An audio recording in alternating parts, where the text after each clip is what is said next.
आता बी टीम पण तयार केलेली. बी टीम म्हणजे MIM.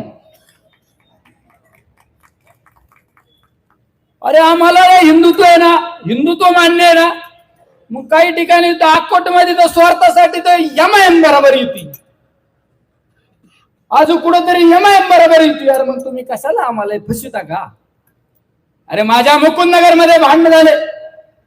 अरे माझ्याच नगरसेवक उमेदवारांवर त्या ठिकाणी रिव्हॉल्वरचा धाक दाखवण्याचा प्रयत्न केला आणि त्यांच्याच खोटे गुन्हे दाखल केले. 307 सारखा गुन्हा दाखल केला.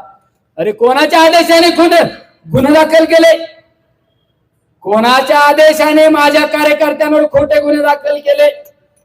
त्याचं जर कॉल रेकॉर्ड काढलं तर तुम्ही शॉक होऊन जाता. कॉल रेकॉर्ड काढलं तरी अरे ही बी टीम कोणाची आहे, काय काय सगळ्या लोकांना माहिती आहे. नगरकर माझा एवढा येडा नाही, नगरकराला सगळं मान्य आहे. त्यामुळे हिंदुत्व आजही आपल्या सर्वांना मान्य आहे.